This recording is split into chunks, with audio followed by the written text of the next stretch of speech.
선거가 이제 다가오면서 보수 통합, 야권 네네. 통합 이런 얘기를 하고 있는데요. 자, 일단 가능할까요? 어떻게 보십니까?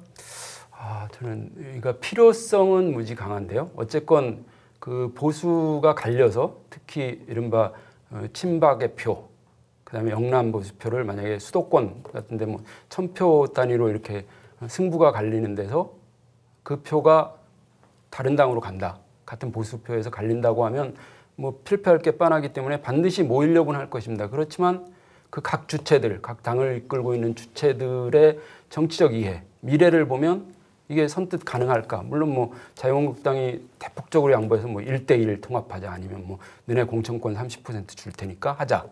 이렇게 하면 가능할 수도 있지만 과연 그럴 수 있는지 그래서 약간 회의적입니다. 그렇군요. 네. 야권 통합을 한다면 아무래도 자유한국당이 중심이 되겠죠. 제가 자유한국당을 출입하다 보니까 대체로 기대하기는 자유한국당 중심으로 될 수밖에 없다고 이렇게 얘기를 하고 있는 것 같아요. 우리 공화당은 이미 뭐 대안이 아니라는 식으로 얘기를 하는 의원들이 많고요. 네. 결국은 이제 뭐 유승민 전 대표 같은 지금 뭐 변혁 대표라고 해야 되나요? 하여튼 유승민 의원 같은 경우도 한국당으로 들어오게 되지 않겠느냐. 그래서 보수의 빅텐트가 한국당을 중심으로 세워지지 않겠느냐. 그런 얘기가 많습니다. 이현주 의원 현재 무소속이죠. 네. 이현주 의원도 자유한국당으로 합류하게 될까요? 뭐 사석에서 보면 거의 뭐 자유한국당의 예비 상비군 같은 그런 느낌을 받습니다만은 결국 그런 보수의 빅텐트가 세워진다면 당연히 합류하지 않겠느냐 이런 생각이 듭니다. 자유한국당에서도 뭐 반대 여론은 별로 없나 보죠. 크게 그렇게 뭐 하는 일이 없습니다. 약간. 그렇군요. 네. 알겠습니다. 유승민, 네. 안철수 이런 분들은 어떤 선택을 할까요? 제가 먼저 말씀드릴게요.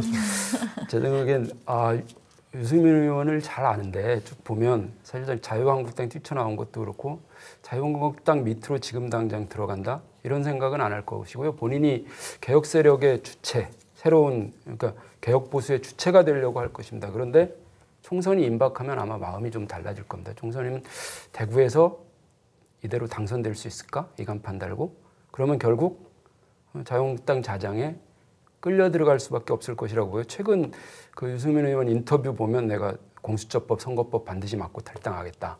이런 게 있는데 이런 걸 통해서 자기 몸값을 좀 올리고 가지 않을까 이렇게 봅니다. 안철수 의원은 뭐 미국 가 계신데 아직 잘 모르겠고요. 이게 네. 뭐 손학규 대표 싫고 그렇지만 유승민 의원처럼 자유한국당으로 선택할 수도 없단 말입니다. 그러니까 오히려 자기 세력만 좀 유지될 수 있는 방법을 찾는다면 총선 패스하고 다음 대선을 보는 게 더 나을 수 있다고 판단하지 않을까. 네, 뭐 그렇게 알겠습니다. 네.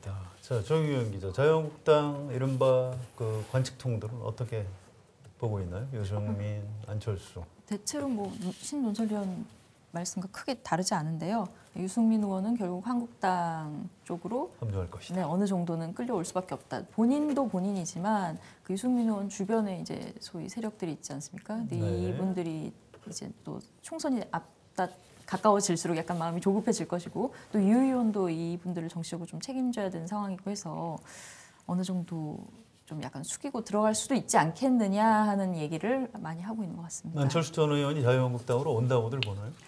그건 약간 미지수인데요. 한국당에서는 당연히 데려와야 된다 이렇게 말하는 분들이 꽤 있어요. 네. 안철수가 아직도 갖고 있는 중도 보수의 이미지가 한국당에 뭐 도움이 되면 되지 마이너스는 아니다 이렇게 보고 있는 것 같은데 안철수는 본인이 어떻게 생각할지를 잘 모르겠습니다. 알겠습니다.